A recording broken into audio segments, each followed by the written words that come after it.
Kitang-kita. Maliliit po yung font natin.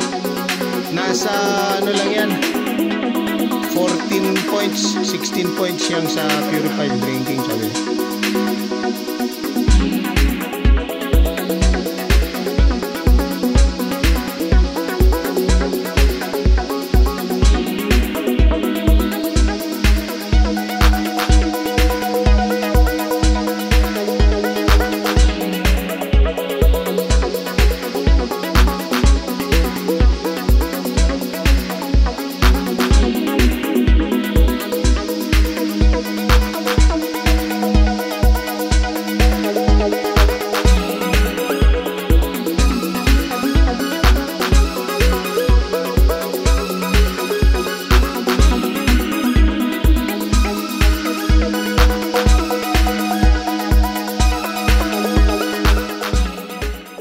Dito sa likod, meron siyang spring at saka yung regulator. Ito, para maganda yung plastar, bababa ito.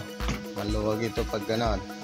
Kaya ng kamay, ayun lang. Yan, malapit na siya. Mas magandang ganyan to.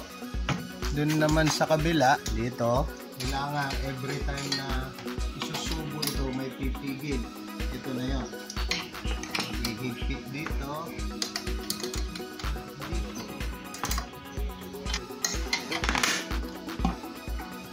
Pwede na tayong mag-umpisang mag-print niyan. Alisin ko lang yung wrapper nito.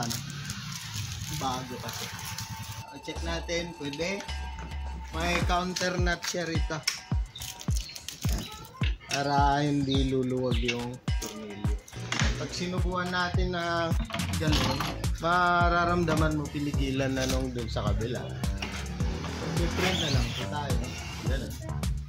Ang reducer, siya rin po yung panlinis natin pagkatapos natin mag-print.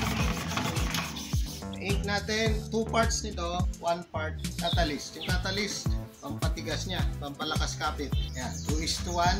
Pag medyo malapot, yung reducer din ang pampa-regulate natin dun sa viscosity niya para magandang pumagot. Maganda rin yung malapot para mas matingkad yung kalalabasan. Masyadong malabnaw, manipis yung print. Lalagyan lang dito. Yan. Tataas ang ganon. Lalagyan na niya ng yan. May laman na. Okay, ready? Ulitin natin. Ulitin ba ulit natin? Okay.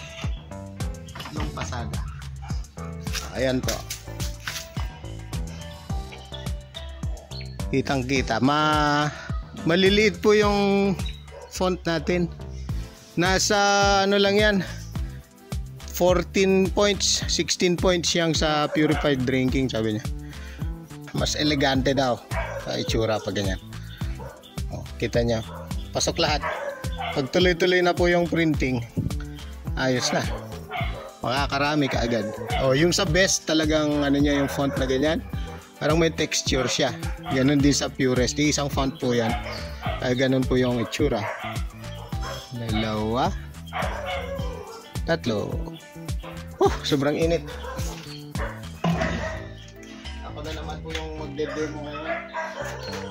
Wala yung kasama natin. Bigyan natin dyan ng ano, dapat kahapon ko pa na trabaho rin ito.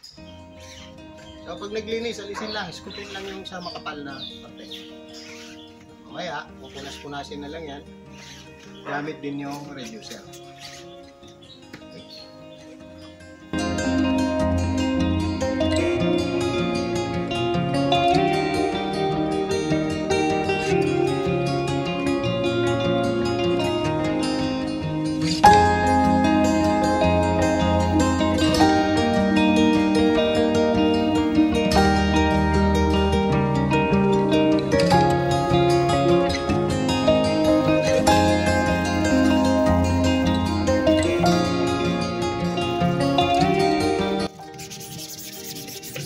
Papalitan ulit yung tela kasi ikakalat niya lang yan pag ganyan. Mas bago na naman.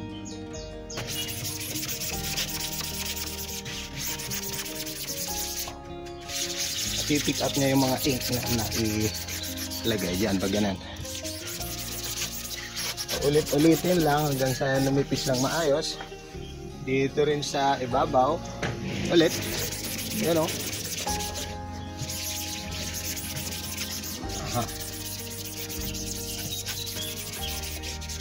Yan. Tapos punasan din ulit natin sa ilalim para lumuwag yung okay, malinis na po. Lagyan natin ng pinale. Talagang makakontento tayo na magagamit ulit bago natin itabi. Tatagal po to. Ito pong pinampupunas natin ay oil base, yung reducer natin. Pero yung emulsion nito, maano po yan, matibay po yan. May hardener,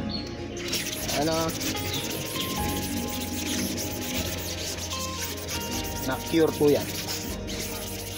Huh?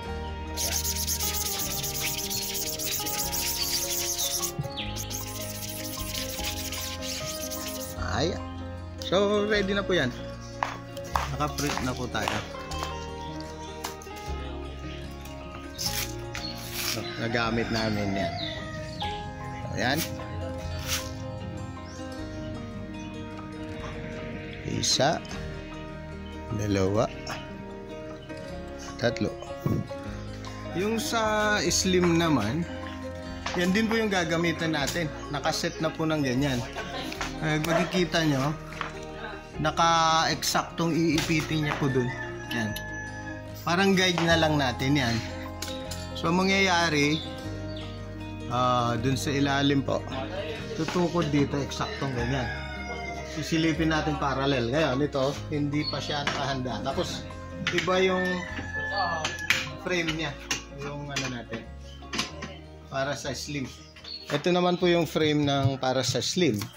May pinagkaiba po sila. Papakita natin. Pag tinignan nyo po ito, flat lang siyang ganyan. Flat. Pag tinignan natin yung isa, meron siyang